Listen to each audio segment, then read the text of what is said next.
Well, I think I should start by saying I think I have had the most incredibly fortunate life that anyone could possibly have. And I have really, I feel now that I'm getting to sort of the end of it. And I say I was terribly fortunate because I was a part of a very large, very happy family. And with brothers, with one brother and sisters. And then the whole of my life I've been able to do anything I really wanted to, in spite of the fact of being female, but I've always been looked after, and I don't think you can get much more fortunate than that. Yes. In growing up, my brother was 17 years older than me and only died last year at 103. And when he went down from Cambridge, he read engineering at Cambridge, and when he went down, he joined my father had been absolutely riveted on the internal combustion engine, which he first met really when he went took my mother to Paris in 1908. And he came back and he reckoned that that was going to be the thing of the future. He was right. And because they were very much more advanced than we were over here. And he bought 2 cars. He then was running the Pit Club in Cambridge, which was a sporting club for wealthy young undergraduates. And he reckoned that he would get 2 cars and have them chauffeur driven, and all these wealthy young men could hire them, which indeed they did. And from that a motor business was built up. And by the time my brother went to Cambridge, the motor business was thriving, because my father got to know Sir Herbert Austin very well, and so they immediately got the dealership. Yes. Of Austin Cars? Of Austin Cars, Right. and this was very early, Yes. very early on. And, So what date are we talking about for that? well, now we're talking about, I suppose, oh gosh, I'll give you the Marshall story to read if you're not careful. Because my brother got all his dates absolutely right. Yes, right. Yes. And but it was when I was born in 1920, Yes. and by then the whole thing was going. Right, so and, it's after World War I anyway we're talking. Well, after World War I. Yes. Yes, my father went off to the war at one stage, and then came back and ran the catering for the Woolwich Arsenal, on the outskirts of London, at Shooters Hill. Yeah. But my brother went up to Cambridge, and when he went down, he decided that he wanted to learn to fly. So he learned to fly at Norwich, I think without my mother knowing. I mean, as a very little girl at that stage, I wasn't very conscious of who knew what. But and then, when he wanted to buy his first aeroplane, the fields behind my home were more or less flattened. I mean, one tree was taken down, and there was enough area for him to fly a tiger moth in and out of. And so by then I'd got to about 8. I'm talking about 1928 by now. And if I was hanging about as a little girl, he would sometimes say, if he was going somewhere that he didn't mind having a small sister with him, "Do you want to jump in?"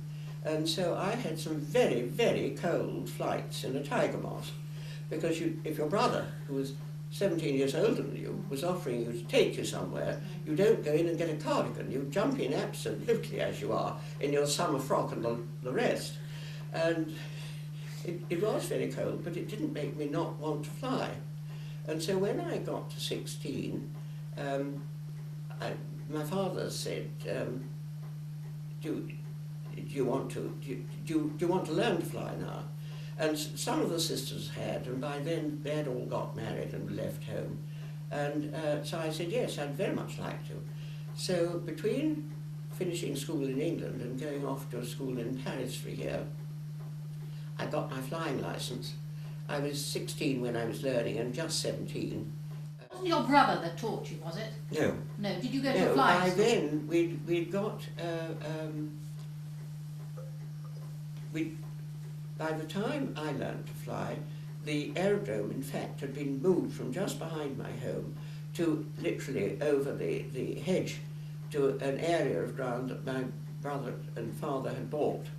And we had a very nice man called Peter May, who was the instructor there, and he gave me my first lessons, and then a chap called Leslie Worstel, who was a very young instructor who had come straight to us and had been trained at Cambridge as an instructor, and he took me over.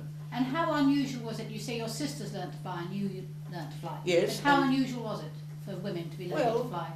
It was it was fairly unusual, yes. but you know, not unheard of by any means, because people like sort of Amelia Earhart and all these people were flying around the world at that stage. Yes. But they were special. Yes. But the I think probably it was quite difficult for Leslie Worstel, because I think my father was there saying, "Don't you let her go off too soon, you know. Do make sure she's all right, you know." Because although he was keen for us to do it, he was also very protective. Yes. But anyway, I got my licence, and it caused great amusement to the mademoiselle in Paris that she had an aviatrice there, and I got a good deal of mocking over that one. But when I came back from Paris, my father, who was very practical, and my mother died when my younger sister and I were very young. I was only 10 when she died, and so my father had very much the upbringing of us all, and was extraordinarily good at coping with us, and always had this sort of tremendous fairness thing. And I do remember on one occasion when one of the sisters had to have a new hat for something. We all had to have a new hat, whether we wanted it or not, you know. But it did instill in us the importance of fairness in a family, because, you know, jealousy is I think the least attractive of any of our reactions to things. It's simply horrid. It doesn't do the person who has it any good, and it certainly doesn't help their outlook at all. It's very bad in families too. And it's very bad in families. It can spoil families tremendously. Mm. And you know, the relationship is special, so you don't want it spoiled. Mm. And so he sort of partly said to me when I'd been back a few days, "Molly, do you want to go on flying?" So I said, "Well, yes, of course." And so he said, "Well, do you think it'd be a good idea to learn how they worked?" So I said, "Well, leave it with me, you know, may I think about that?" So the next morning I came down and said, "You know, I think that's a brilliant idea, yes. Do you think I can go and work at the aerodrome?" He said, "Yes, and I've got the overalls, you start on Monday." Fantastic. And so I did. And I must say that the chaps up there, because I was the only woman at that moment working in the hangar, I mean, there were other secretaries up there, but there was nobody else working in the hangar. How old are you at that point? Well, then I was doing that, and they were extremely good to me, because it was at that moment that I learnt not to hear anything I wasn't meant to hear. And you know, that has been one of the greatest assets, because you couldn't expect them to trim their language because they'd got one female up there. And I just didn't hear it. I mean, I just didn't hear it. And I can't tell you what a help that's been. And because of that, I was never prim about it. I never sort of had, never looked disapproving, because if you haven't heard it, you don't disapprove. Mm-hmm. And so they were terribly helpful to me. And if I got stuck with something that I absolutely could not move from the point of view of strength, they would willingly give a hand, yes. And they were very good at teaching me. Wonderful. And so it was good. And then, of course, I met my husband, and we got married in the just before Christmas in '39, and then I came to Oxford for 6 months, because at that stage he was organist at the Queen's College, and we had a flat in Norham Gardens for 6 months, and then he had volunteered for the war, because you know at that stage we were so totally unprepared that they needed recruits for absolutely every service. And he had volunteered, in fact, for the Horse Cavalry, which by then was absolutely no longer existent. So he was finally summoned in that September for the Royal Armoured Corps. So he spent the rest of his war in tanks. And so we after the end of the June term, we went back to Cambridge, and I then went back to engineering, and he was helping in the sort of canteen and things there until he went into the army. And so then I went on doing engineering, and I was in charge of a flight up there for the rest, for another, well, until 42 actually, when he went off to the Middle East. And actually my father died at the beginning of 42, and at that moment ATA, which is the Air Transport Auxiliary, which had been formed just before the war, wrote to me and said that if I was interested, they would interview me and they would take me at my flying hours, because although one had done a certain amount of flying, you don't spend very long in the air. Can I just ask you, how did they know about you? Just because they knew who had licenses? Well, they knew who had licenses. Yes. Yes. Yes. And that is based where? Well, that, in fact, was based, it was all started by a chap called Gerard Delanger, who was a London banker. And he was a weekend flyer. He was also a director of British Airways. And there were quite a number of flying clubs around the country that people with a certain amount of money to spare used to earn to fly. And in a year before war was declared, he felt that things were getting dangerous, and he wrote to the Air Ministry and said, look, he felt that these weekend flyers could be used for something if the inevitable, he felt, happened and war was declared, because we were totally unprepared for this. And in August 39, they wrote to him and said, look, get the first 40 chaps together. And so they all went to Bristol, which was the headquarters of British Airways, or one of the headquarters. And there were he recruited about 40 chaps. And they were all people with quite a lot of flying hours. And then, before Christmas that year, Pauline Gower who was the daughter of an MP, and she and Dorothy Spicer had been part of an air circus before the war. And Dorothy was the engineer, and they had and looked after the aircraft, which Pauline had flown. And they used to do circuits and bumps, you know, pay your 5 bob or 10 bob, and you get a circuit round the aerodrome, and you've flown. Right. And they were doing this, and so Pauline had got a lot of flying hours, and she was asked to recruit the first 8 women. And they met at Hatfield, and that winter was a very, very cold winter. And so these poor loves were sort of, to begin with, they were just flying the light aircraft. I mean, the aircraft that we'd all learned to fly on, you know, sort of Tiger Moths and of that type. So they were open aircraft. And they had a very cold time, but they were stalwart and jolly well made it perfectly obvious that they were prepared to hazard the weather. How many hours had you had at that stage? When you I think I only had about, I think it was about, I can't remember, I have to look at my logbook. Yes, in the region of... It was certainly under 15, I think. Wow, yes. Because, you know, you fly, and you don't spend long in the air. Yes. And you spend longer getting into it and out of it, indeed, as you do when you're flying abroad these days. I mean, the actual getting there and getting into the aircraft and getting out of it again is far more hazardous and lengthy than the actual flight. But anyway, it was while when my father had just died and my husband was on his way out to North Africa, that I got this letter from them. And so I wrote back and was interviewed before actually he arrived in Cairo. And so the first he really knew about it was a cable in Cairo saying, have joined ATA, hope you don't mind, which I thought was decent of me. But I then rapidly had a photograph taken in uniform, because everyone looks good in uniform, and sent it busily out to him, and I think he thought then it would be quite all right. And I was doing that until the end of the war, and you know, it was three years solid flying. And when he came back, because he spent he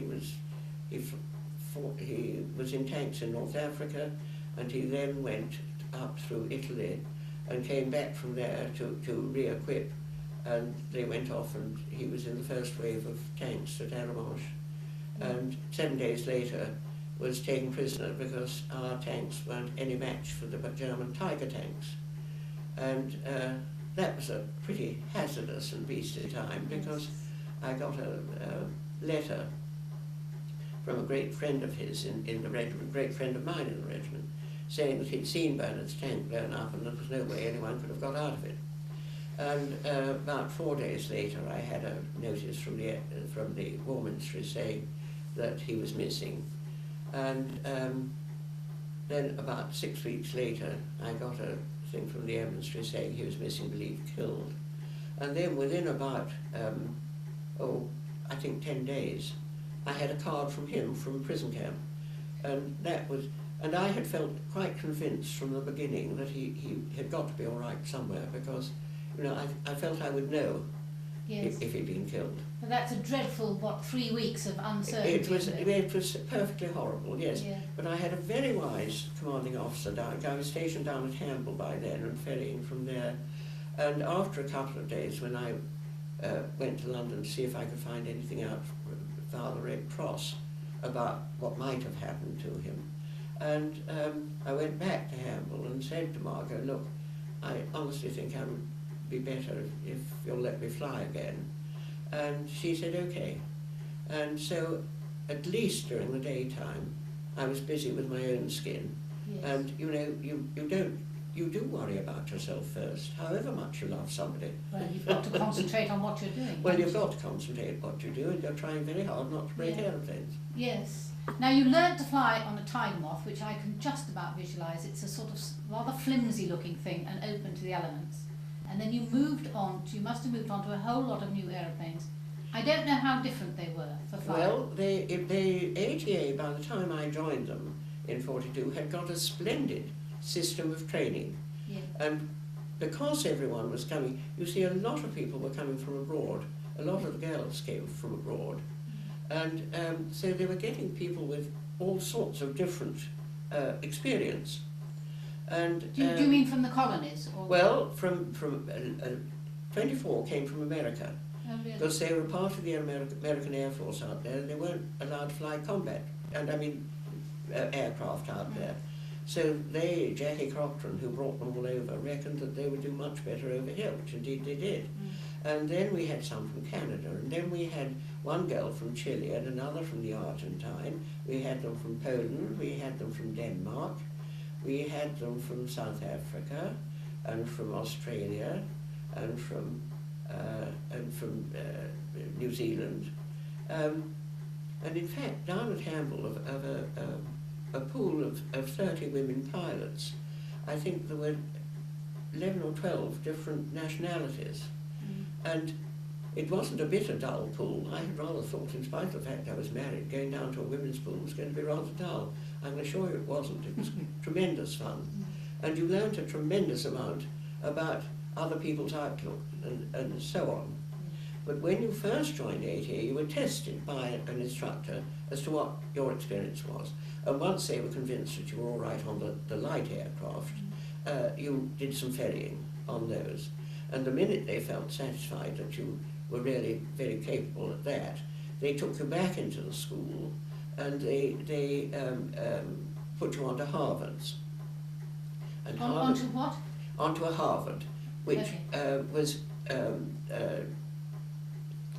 you probably don't remember it, but it had a rotating air screw. And if you ever heard an aeroplane making an awful lot of noise, it was a Harvard, because it meant that the pitch of the air screw was wrong. Anyway, they put us onto those, and they were very good trainers for all the single-seater fighters, because they obviously couldn't, give you dual instruction on a fighter aircraft, because they were single-seaters. And once they felt that you were sort of all right on that, you were sent off in a Hurricane. And that was quite a moment, because the excitement of the takeoff, when you you learn the right speed to take it off the ground and so on. And you get into the air, and then suddenly you realise that you've got to bring the thing down. And that is a different sort of situation. And so you do a circuit, sort of thinking, well, right, I'll do it from the book. And you go through your cockpit routine, and you bring it in at the speed they say. And thank God you do not a bad landing, which is a great relief to you and I think everybody else probably. There must be a huge feeling of euphoria the first few times. You must have felt fantastic. Well, and of course the wonderful thing about flying then was that once you had taken off, the air was your oyster. You weren't told, as you are now, which height you must fly at and which corridor you must fly in and which speed you must fly at. It was really a pretty marvellous feeling, actually. And so then you were then released onto all the single-seater fighters, I mean Hurricanes and Spitfires and Tempests and Typhoons, and, you know, all of them. And then when you'd done a bit of that, you went back into school and you were trained on Oxfords, which were the, light twin-engine aircraft. And that opened up the Oxford and the Ansons and that sort of category of twin engines. It's bigger in order to, it's a transport plane, is it yet, or well, just a fighter plane? No, the thing, well, the Oxford, yes, I mean it was a three-seater aircraft, but the Ansons were eight-seaters. And you then went back into school and did a course on Hudsons, which were heavy twins. And actually it was the only aircraft that I flew that you had to take an engineer with you because from the cockpit you couldn't get the landing gear down. And so it was important to have, and I always felt terribly sorry for the engineers. I thought they had a horrid deal, but never mind. Yeah. And then they were, all the twin engine bombers were part of yours.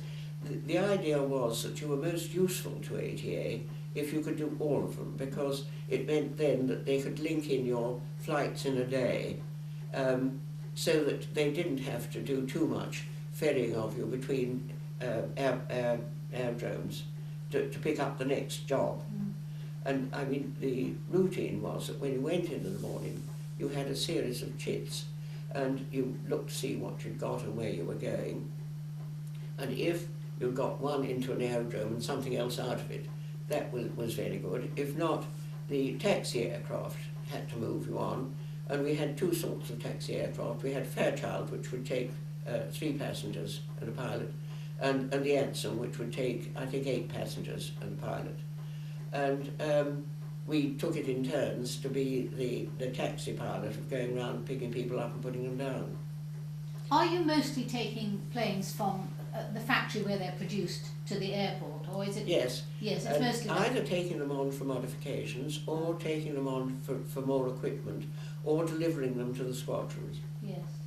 And of course, being stationed in the south of England, we had far more fighters than bombers, and which was lovely because they were lovely to fly. And your favourite plane? What is that? Well, it has to be a Spitfire. Yes. But can you say, you better as a pilot tell me why? Well, because it was very manoeuvrable. Yeah. And you really felt totally, and it was light to fly. My favourite Spitfire was a Spit 11, which we used to fly in and out of Benson, which was a photographic unit. And in the photographic Spitfires, they had protection underneath, but they had no guns. Mm-hmm. And so that they really were the lightest of all of them. Yeah. And were really absolutely lovely to fly. Tell me how... they were really awfully like Concorde in that they both looked and felt as though they couldn't help but fly. Mm. Mm. How long training for each different kind of plane? I mean, I think fortnight. Fortnight. Are they very different from each other? No, and once, you see, we had these wonderful if you were taking a new type of aircraft you hadn't flown before, you got the book out of the library, and if you had the chance you read it. But equally, you had a small, hard, loose-leafed book, which I'll show you in a minute, which you could turn up to the page of the aircraft you were flying, and you stuck it in the top of your flying boot. And I mean, it became a joke to all the sort of Air Force pilots, in that we always had these there. And when you were coming into land, you looked up to, you know, any salient features of that aircraft. And it was tremendous help, because, you know, you didn't then forget which one you were flying. But no. I have this image of you with one hand on whatever it is, isn't it, the steering wheel, is it, and one hand with your book of instructions, and it sounds a little bit precarious. No, well, we didn't break many, so it couldn't have been as precarious as all that. It does sound it. But, and no, perhaps I'm making it sound more hazardous than it was. I think we were all very conscious of the fact that aircraft was special, and you didn't want to break any. I mean, if you read Giles, whatever his name is, book, you would feel that everyone was larking about the sky, having great fun doing aerobatics. In fact, it really wasn't like that. It was a serious job of work. And I mean, we all realised that aircraft were very rare and very special, and you know, if you could, you were going to preserve it. And equally, fuel was very, very, very scarce. And I'd had an example of this with my husband, who had a commanding officer when he was in the North End Yeomanry, who liked to see the tanks shiny, and so would order the troops to wash them down in diesel, which made them shiny for a period. And on one occasion, when Dr. Rose was a squadron leader, he went out to his squadron that morning and said the order of the day is to wash the tanks down in diesel. And his corporal took 2 steps forward and said, "Sir, I shan't be obeying your command." And so Dr. Rose said, "Well, fall out, you know," and took him aside and said, "What's the problem?" He said, "Well, my brother, who's in the Merchant Navy, has been sunk 3 times coming across the Atlantic, bringing diesel oil over. And I will put it in my tank, and I will do anything I'm told to from that point of view, but I am not going to wash it down." So my husband went off to the commanding officer and said, "I've got mutiny in my troop, sir." And so his colonel said, "What's the problem?" And so Bernard related this story to him. And he said, "What did you say?" And so Bernard said, "I hardly agree with him, sir. I think he's got a very valid point." So he said, "Well, you better leave the regiment then." So my husband went out and recited this to 2 of his great friends, and they went and told the same story, and the 3 of them left the regiment the next day. And that was when he went off to the Middle East to be a reserve officer out there in I find that amazing, that the chief in command didn't say, "Oh, I never thought of that, I'll change my mind." He didn't. No, he didn't. No, outrageous. And so, in fact, I think probably Bernard had, well, I don't know about a more interesting war, but it was certainly a more lively one than he would have had in the North End Yeomanry. Yeah. And he joined the 4th County London Yeomanry. I remember when I interviewed you last, I asked if there was ever a situation where you were frightened. Yes. And there was one. Yes, there was one. It was when I was actually flying a Spitfire over the Cotswolds. And in spite of the fact that we were only getting weather from literally around the island at that stage, they usually had got it pretty well right. And before you went off in the morning, you always checked on the weather. You always went over to the Met Office to see what was on the cards. And you could pretty well tell that if they said there was a storm coming in from the west, and it would be over the Cotswolds at 2 o'clock, that within, 10 minutes or half an hour, it would certainly be there. Well, on this occasion, I obviously hadn't taken the right advice, because I got into cloud, and your altimeter, which is your height meter, was calibrated from the aerodrome from which you took off. So you couldn't tell when you were flying over hills. And I tried to go over it and didn't seem to be able to get over it, and I tried to go under it. While I was trying to go under all this cloud, I suddenly found that there was a hill sort of advancing on me rather fast. Fortunately, I had enough power to pull the stick hard back and avoid it. But that really frightened me, and I didn't let myself get into the cloud again. I would go up and up and up rather than. And you know, eventually I did go up and got out of it. But how much are you relying on your sight when you're taking off and landing, and how much are you relying on your instruments? well, you're relying a great deal on it.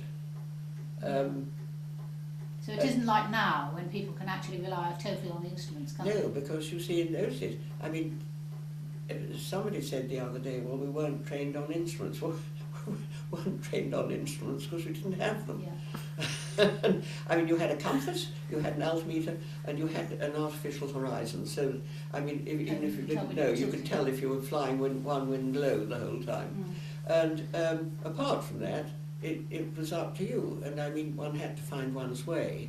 When you took off, you had, because you'd been into the Met Office, so you knew what speed the wind was flying at that time, what was the speed of the wind and which direction it was coming in at that time, so that you could change your compass reading suitably. But it was a question of maps and you couldn't even go down, you see, to have a look at the railway stations, because all the place names on the railway stations have been taken down. And but the railway lines were a great help because they didn't move, and the clumps of trees were a tremendous help. So, I mean, maps are a wonderful thing, actually. Yes. And they've, been an absolute fascination to me ever since. I do enjoy them enormously. Do you? Yeah. I'm interested about when and a lot of people have this problem, when the war ends, you really had a most fantastic wartime, and you've come through it. And as you say, there must have been camaraderie, there must have been excitement. When it comes to an end, what then? Well, it came to the end very quickly for me, because after VE Day, it was about, I think, 10 days after that my husband was released and brought back to England. And by the time, at that stage, ATA had more pilots than jobs going on. And so they were very willing to release me literally overnight. And so I came out, and then he needed they'd been terribly short of food in Germany, because the Germans were short of food, so obviously their prisoners were. And so he really needed attention. And I'd got a little flat down at Hamble, and we stayed there for I think about 3 months, when he got double rations at that time, and double rations was really quite something. And the couple in the pub next door were extraordinarily kind and used to leave half a dozen eggs on my doorstep sometimes, And so that was good. I mean, I was able to look after him. And I mean, one of the very lucky things in my life was that Bernard and I had sort of these 6 years when we'd both led completely sort of foreign lives, not a bit the lives we were expecting to lead. And we still had the same aims in life, and we were so lucky over this, because this spoiled so many marriages. Yeah. And no, we always were extremely grateful. Yes. That we were able to get together again. Yes. and really sort of work on. Yes. Yeah. I think it's an extraordinary story. No, it is, it's marvellous. But I'll tell you, it's particularly interesting for the young, because the young have absolutely no idea about any of this. It's very interesting for the young in that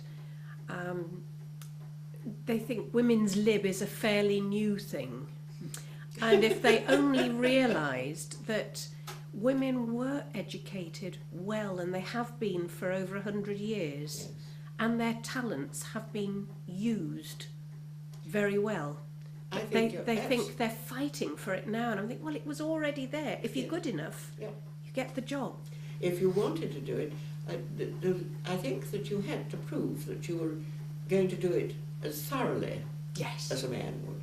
And that's why I think that,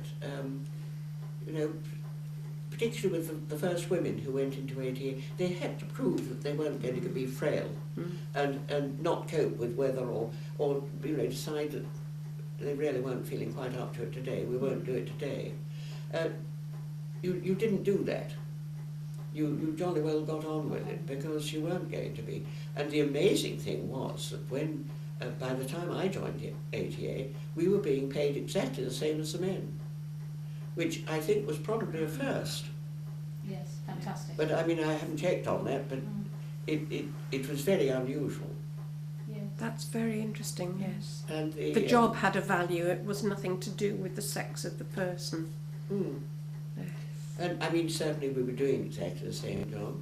And of course, at the time, there were about 120 women doing it, and there were about 600 odd men. And when I say odd, I do mean odd. I mean, they were all unfit for combat. And one of our four-engine pilots, and some of the girls did fly four engines. I mean, there were about 8 or 10 of them that were very capable four-engine pilots. But Keith Jopp had one eye, one arm and one leg, and he was a four-engine pilot, and he was a very good pilot. But my lovely Joni Hughes, who was the instructor who took me on when I first joined ATA, was she was 5'3", and she was a four-engine pilot, and when she was flying a four-engine, her engineer, of course, had to take endless cushions to put both under and behind her. And on one occasion, I don't know whether, do you remember Roddy Carr, the Carrs who lived at the end of the lane going up to my Sanfords? No. There are two houses on the left of that lane, between there and the grammar school. You know, the lane between the Yes, houses. Leighton Cottage and Leighton another one. Cottage, And Yes. he was an Air Vice Marshal and became a great friend. And he enjoyed telling the story of when he was CEO of a Lancaster squadron, not squadron, you know, what am I trying to say, wing. And he was having problems with his pilots because they were complaining about these aircraft swinging on landing. And he happened to be in the control tower one morning when he knew an aircraft was being delivered to them, and this aircraft duly arrived and did a perfect three-point landing and taxied up to the control tower to get the TIT signed. And when, after a bit, it was opened up and Joni Hughes dropped out, all three, 5'3" of her, followed by the engineer and all these cushions. And she went up to the control tower to get it signed. And Roddy Carr said, can you possibly come over to the mess for lunch? And so Joan said, I'm not going to be picked up till 2, I'd be delighted to. And so he rang round his pilots and had them all lined up in the mess as he took her into the mess for lunch. And she obviously shook them all warmly by the hand, and he didn't have any further trouble with his pilots. They didn't complain about swinging on landing anymore. Oh, very interesting. But you know, there were amusing stories like this. But the other thing when one was with the Air Force is that one didn't, they were always very keen to know how many types you'd learn. Yes. And you tried to avoid it if you possibly could, because you know, we obviously, because of the variety of our training, and with them they were trained to fly a specific type, so very often they would have learned sort of perhaps 3 or 4 before they got to the one that they were actually going to go on flying. I'd like to know the name. Can you remember the names of them all? Are we on still? The twin engines and the 4 engines and the single engines. Can you remember them? I didn't realise there were so many. You said 25. I mean, I can remember Dakota's Hurricanes and Spitfires. Yes, I can show you my list. I flew, I think, I can never remember whether it was 36 or 37 really? Different types. But Philippa Booth, who died last year, was a great friend, and she was Graham, my eldest son's godmother. And Graham on one occasion said, Aunt Philippa, how many types did you fly? And she said, oh, 89, Graham. And I said, and so Graham said, well, I said that Mum only did 37.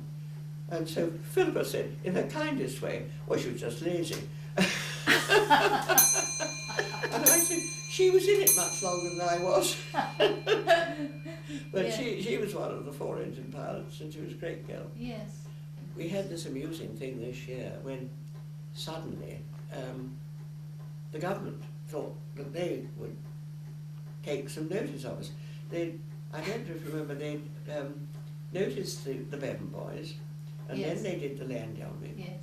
And then this chap who is an MP to Edinburgh South called Nigel Griffiths read Giles, I keep on forgetting his name, he wrote the book about women Spitfire pilots, had read that, and he's very keen, Nigel Griffiths is very keen on flying, and I think his father was in the Air Force. And he is a great friend of Gordon Brown's. Mhm. And so he got in touch with Gordon Brown and said, you know, I really think that someone ought to do something about these women, and, you know, somebody ought to have said something. Well, this all got about long before one got any notification of it at all. And anyway, and people were saying to me, oh, they're going to give you a badge. So and one of my friends said, I hope it's not going to be one we have to sew onto our pajamas or something. But anyway, finally, I get a letter from the Ministry of Transport saying if I care to go to London on such and such a date, they'd give me a badge. So I thought, hell to that, I'm not going to London to get a badge from a secretary at the Ministry of Transport. They can tell me. So I wrote back and said, perhaps you'll kindly pop it in the post. And so then I finally got another letter saying they decided they really ought to make more of an event of this, and they were going to, our headquarters in ATA was at White Waltham, which was near Maidenhead, at the aerodrome there. They were going to give us a reception at White Waltham before... The button pressing. Oh, no, no. They were going to give us a fly past, and they were going to give us a reception, a welcoming one. Then they were going to bus us up and take us to Downing Street. Well, I had never been to Downing Street. I don't know whether you two have, No. but I thought, well, you know, it's a first. And my youngest son happened to be here at that moment. And one of the other reasons, and I was rather edgy with them over this jolly old badge, was the fact that they weren't giving it posthumously. And as most of us are dead, you know, it Yes. seemed to me jolly hard, particularly of the girls who'd come from abroad. And you see, of the 120 women, there are now 13 of us left. And anyway, on this particular day in September, 7 of the 13 got there, Yeah. and one of the American girls came right over to receive it, which I thought was pretty wonderful. And I was so pleased to see that Nancy Miller, you know, and I was Did you pleased. remember them? Well, yes, indeed. I mean, you're great friends Yes. in it. You kept in touch with, and you saw a lot of. I'm not an awfully good old girl. I don't sort of hop back on the past very much, and so I don't go back to every sort of reunion and everything that goes on. I'm all much too busy looking into the future and seeing what ought to be done. But you know, if you feel that way, you're not much help to them. On the other hand, I felt ATA was an extraordinary thing that was, I mean, at the end of the war, it closed down as quickly as it had been set up, Did it? which was absolutely right, because it was there. It's not like the Air Force, which goes on, and there are always people, you know, and it's a continuing sort of, well, you know, there are always sort of family of them who are all closely related to the Air Force Yes. and the life there. Well, this didn't happen with ATA. I mean, it was a set Emergency period, thing. and that was it. And so the people who were turning up to most of the reunions were not people that one had known particularly well. I know Bernard took Betty McDougall and I to one in London, and it was ages before we saw anyone that we knew at all. Oh. And at one moment he said, "You sure you girls were in this?" We looked at each other and said, "Well, we thought we were." But no. So did you got your badge, did you? Well, so anyway, and Nigel, when he left me that morning, said, "Mum, you sure you're not cutting off your nose to spite your face?" So I laughed and said, okay, well, I'll think about it. Well, a couple of days later, I rang him and said, Nigel, I think you're probably right. And I've now written off, I've sent an email off to say that, you know, I will come, and they had said, we'd like to you know, suggest that you might like to change your mind, and I've changed my mind. And so he said, well, can I come too? And so I said, well, do you really want to? He said, yes. And so, and he's the one that's done a very good history of my husband's sort of war things. Yes. And so then my eldest son got here that I was going, and he said, well, you know, how many can you take? So I said, well, I can take 2. He said, well, I want to come too. So, I mean, I was wonderfully looked after that day, and it was great fun. I'm going to get to those books. Right, no, wonderful. Was the book on your husband's war experience, was that published, or was that just a family? No, it's a family thing. Yes. You know, of course, since I saw you, Jo, you know, since we did that 2 years ago, I had Yeah. this silly fall in March. That's Yes, I one- heard, which Oh. is so sad. That Well, how to that should misbehave, happen. you know. Well, it was, it's one of my those things. timing was appalling. Was it? Yeah. So all 3 sons abroad at the time. Very good. So, Now, I this- see, you've got 2 archives. How brilliant, how really brilliant. And that was the one that I said, you know, you looked up the aircraft you were flying. Fantastic. Oh, fantastic. So are all 80, whatever they are, in here? Oh, more than that, yes. And there are things that we have never heard of. Probably. Henley, Hornet, Hudson, Hurricane and Sea Hurricane. See, I've heard of some of these. Well, you know, Moths, now I spots, almost hornet, have to and look leopard. up and see which ones I've flown, because You've ticked, I think so, probably the ones you've yeah, ticked. probably. Yeah, I think that's right. Auster, Anson, Avenger, Albacore, I've never heard of them. The size of it, was it? Yes, that was the size of Really? it. 'Cause And it's so very small You took print. it to the well, you could see in those days. You put it Yes, to you the could page see you in wanted those and days. stuck it in the top of your flying boot, you see, Oh, is that? That's also fantastic. which you know was a great help. I can So you tell can you. take it out and look. Yeah. And you have to, yes. These are, But you it's see, extraordinary. this book that my brother wrote, Yes. which because he didn't retire from being manager director from the whole affair until he was 86, Yes. and So this is your brother. this was my brother, Yes. and he this did is, an annex to that yes. about his sisters, Oh, does he? Yes. which is this. Yes. Which is this bit. Yeah. It's not in the book. No, it's not. I mean, some of it's in the book, but he wrote that afterwards because he felt that Bernard and I tried to persuade him to write a book on the evolution of flying, Yes. and then, I mean, he'd been in flying from the very, very early days, Yes. and a separate one on the sort of evolution of the aircraft industry. Yes. And we got a very short, sharp answer to that. You know, it's always been entwined with the family, and that's the way it's coming out. So that was that.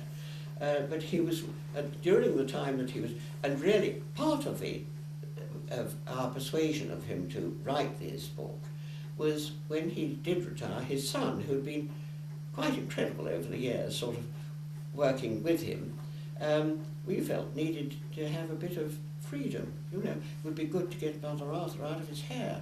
And so he did it, and we thought he would get an amanuensis to do it. But no, he did it with his 2 secretaries. But he would ring you on, I mean me with a sort of young family of little boys and things on a Monday morning and say, Molly, what exactly were you and poor Bernard doing on July the 10th, 1942? Well, Yes. and don't pigeonhole it, I want to know now. So, Yes. and so one sort of downed tools and did one's level best. I mean, it was easy enough to find out what Bernard was doing, in fact, it was easy enough to find out what I was doing because I could look up in my logbook, you know, and I could then Yes. tell him. After the war, did you ever fly again? Well, this was really very funny. No, because I couldn't afford to. I mean, if Bernard had been a Don at Cambridge rather than Oxford, I Yes. think the temptation would have been intense. But as it was, you see, it had been part of my life solidly for that time. Yes. And you know, I think the difference between men and women is we are quite good at shutting a door and opening another one. Yes. And, you know, our lives do change Yes. because we have family and we're busy with them and then they grow up and And something there else you are, happens. Yes. left again. And so I didn't have really, I mean, I knew we couldn't afford to, possibly. And we certainly couldn't afford to now, you know, because the cost of flying is so much greater. But I mean, on a lovely day. I did think that I might persuade Marjorie Pollard to have a helicopter when my boys were at 3 different schools, and I thought it would be terribly useful to me. And I said to her, you know, I will maintain it for you, and I will fly it for you, and I'll take you off to your hockey matches, and I'll do all these things. But she never did. But so have you done any flying in small aircraft? Well, there was one occasion when I was going from Cambridge down to wait a minute, where do they, not the Farnborough. Yeah. And I was being taken in the citation which belonged, you know, the aircraft at Cambridge, which my nephew uses and so on. And the chap who was flying it on the way back said, you know, why don't you fly it back? Well, by then, of course, Terry had trimmed it beautifully, and we were in the lane and we were at the right height. So all I did, literally, was to sort of fly it back to Cambridge. And my my nephew met us on the apron and said, did you land there?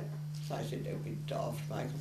Terry wouldn't let me do that. But and he'd said it so beautifully that I couldn't possibly go wrong. Yeah. And Terry would say, oh, it was wonderful, she hadn't forgotten anything. And I thought, you know, flattery will get you anywhere. When was that? Oh, that was about 10 years ago, I suppose. Was it? Yes. Yeah. No, very good. Fantastic. No, stuff. I mean, the odd feeling is when I'm being flown anywhere, I always feel that if there was a crisis, that I could perfectly well take over. I mean, I'm sure that's absolute nonsense, but it gives you a nice feeling of confidence, you know. Yes. If the pilot and the second pilot both have simultaneous heart attacks, yes. It's going to be all right. Then they'll say, is there anybody here? And you can go with your walking stick With up, my walking stick. up to the cockpit. I could just imagine, you know, a plane with 300 people on. Lady says, I can do it, and they see you walking up. It would be wonderful. Yes. I'd love to see their faces. It would be a lovely thing to do. Oh, well, one's illusions about oneself are great, aren't they? Because But maybe, I don't know if it's like driving a car or riding a bicycle, that you don't forget. no, But of course you don't. things are different. And actually, I was going to say that, you know, quite honestly, when you get into a different type of car, Yes. you just have to check on which bits do Yes. what. Yes. And Where I the mean- gear is, yes. Yes. And otherwise it's the same Yeah. thing. otherwise, Boeing's- everything's very similar. Is it really? Okay. But I take your word for it, never having done it. The badge that you were given recently. Oh, and so At Downing anyway, Street. we went up. We had a lovely time at White Waltham, in that we were welcomed by the Ministry of Transport, and then we had an Air Vice Marshal who was busy explaining to us if we hadn't done our job, they wouldn't have been able to do theirs.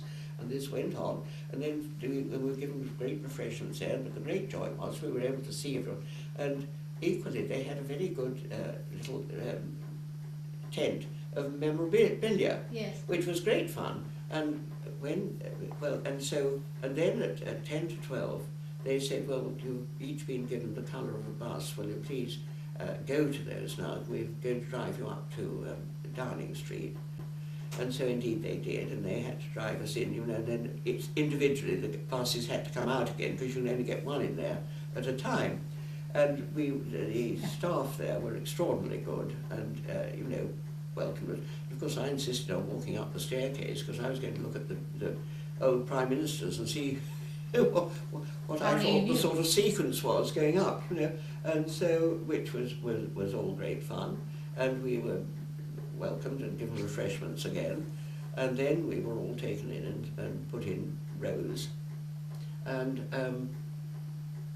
then the Minister of Transport decided to give us a great welcome. Who was the Ministry of Transport? But don't ask me, I've completely forgotten. Okay. I mean, they don't have a Ministry for Air now, it's all under one umbrella, you Yes. see. And Or defence. and then Gordon Brown comes running in, shakes us all warmly by the hand, and then makes really quite a good little sort of, you know, off-the-cuff speech. Good. I don't know about how off-the-cuff, but anyway, he made a speech. And again, you'd think that, you know, we were all very special people. And then he went roaring out again. And then Nigel Griffiths, this chap from Edinburgh, was having a great chat with me and the sons afterwards, when we were all having, by then we'd got to a cup of tea to us, and he suddenly whipped a camera out of his pocket and said, Graham, will you take a photograph with me with your mother? And so Graham said, well, we're not allowed to take them in here, we've all been told. He said, you take it. So anyway, he then did. Nigel Griffiths rather cozied up to me, and I thought, well, I don't know where we're going with this. And so Graham took a couple of photographs. And then Nigel Griffiths said, I do hope you don't mind. I said, well, it's just a little late, isn't it? And so that was it. Well, after Graham, Nigel and I all thoroughly enjoyed the day. And, you know, I mean, we decided, well, it was well worth doing. It had all been great fun. And seeing the girls and seeing one or two of the other chaps. Yeah. And they also honoured, you know, I mean, the chaps who had been in at that time, and the some of the ground staff and the operations officers and so on. And so there were people to see and people to talk to, and it, you know, was fun. So Graham emailed him that night and thanked him very much for putting it on the cards, you know, and so on. And I learned that day that the reason they weren't giving it posthumously was that the Bevan boys had said they didn't want it presented posthumously. Well, why? What, the Bevan boys and the Land Army had joined in that one. Well, why we should all be alike on this, I have no idea. Because, I mean, it's not as though you're thinking of large numbers with ATA, so it wasn't going to cost them very much to strike another sort of, you know, whatever it was, medals.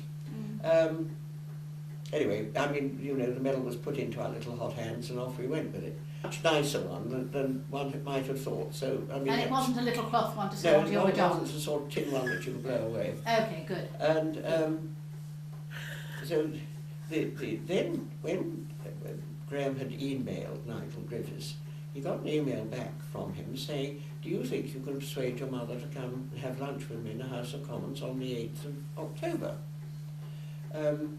And if I can, I will get you seats for the visitors' gallery. And so he asked Graham and his wife and me. And so Graham rang me up and said, Mum, Judith and I would love to go. What are you feeling? So I looked for my diary and said, well, I won't have to put anything off, you know, I could be available. And so I said, well, you know, well, yes, you know, what a nice idea. Anyway, we were summoned to be up there by 11:30. And Graham and Judith picked me up. They live at Appleton still. And they picked me up at 7:30. And Graham, not knowing about the traffic round Oxford on a Friday, no, it was a Wednesday morning actually, it wasn't even Friday, took us on the A40. And of course we had a fearful hold up, and he was rather muttering to himself, saying, because he had said, look, we do very well to go up on the bus because it'll, you know, be much more relaxed. And having to pay the congestion charge and all the rest of it is really rather, and as he goes to London quite often, and I know always goes on the bus, I said, well, okay, as long as you sort it all out, you know, yes, that's fine, I'll come. And on the way on the A40, he was saying, we may have to drive up to London after all, because this is ridiculous, you know, and we're going to be too late to get the tube that we ought to have caught, which I think he thought was going to be about a sort of 8:15 or something. Anyway, he dropped us off at the Headington Park and Ride, dropped Judith and me off, and went to get rid of the car. And you know, at that stage, that car park was almost full. I mean, he had quite a time in finding somewhere to leave it. Anyway, he did find somewhere, and he got back to where we were catching the bus just as the tube pulled in. So we got onto it, and that was fine. And we had thought that we would go to the little yacht club to have a cup of coffee and to tidy up before we went to the House of Commons. And while we were travelling up, Graham said, Mother, I don't know what you're feeling, but I think we'd do better to go and get to the House of Commons early. And I said, well, I don't mind where I go, as long as I don't have to do it in a hurry. And so he said, well, I think if we did that, we could, you know, there's probably somewhere to powder your nose there. So I said, well, that'd be nice. And so when we arrived at the House of Commons, we were early. We got there at about 10 past. And the staff there are extraordinarily civil and helpful and nice and so on. Terrific security checks, of course, as one approved of. I mean, they've simply got to have. And we eventually get to a desk, and a young man greets us with a letter from Nigel Griffiths, saying he has got seats for us in the visitors' gallery. Well, now this was the first Wednesday after the recession, and we knew it was going to, I mean, that we knew the Prime Minister and Alistair Darling were going to be talking about the Exchequer, and so we knew it was going to be interesting, and so we went it. So this young man who was looking after us, who worked there, said, well, if you go and stand in the hall and see the procession, and then I will take you up on the lift. And so, having seen me with my stick and looking very much my, 87 years or whatever it is, and so we went and stood in the hall, and the procession went past, and for the first time it was a woman mace bearer, so it was quite historical, it was quite interesting to see. Yes. But there was quite a little sort of procession of them that went through. And then we went up on the lift to the visitors' gallery, and we had lovely seats dead opposite the speaker, and you could hear everything absolutely perfectly, you know, because the sound was fine. But I mean, there is a protective glass down now since someone threw something over. And at the end of all the business about the financial situation, which was fairly heated and fairly interesting, and then Alistair Darling, and then my friend, by then, Nigel Griffiths, leapt up and asked the Prime Minister a question about giving the badge to ATA. Was he satisfied that it was a very good thing to have done at this? And whereupon the Prime Minister then went into another oration about what help would be. And then at the end of all that, Nigel Griffiths was at the end of the row saying, now I'm going to take you down to lunch. We had a very good lunch there. He's both a very good listener and a very good speaker as well. I mean, he's very interested and interesting. Yes. And his majority on Edinburgh South, apparently, I can't remember whether it was 94 or 49, but I mean, it was a very narrow majority, so Graham was rather twitting him about, you know, make the most of your time in the House of Commons. But he was also very, because my daughter-in-law runs the stroke scheme for Oxfordshire, and he was terribly interested in that, which was you know, I was delighted about. And so one way and another, we had another very happy day. Yes. It's interesting what you say about, obviously the Prime Minister knew about the question, and it's sort of planted, isn't it? Yep. Really, so that he can make that speech, which is very nice. Yep. Very nice. On the way Yes, home, lovely. I did say to Graham, and tomorrow's an ordinary day, one must try to remember. Yes, not float.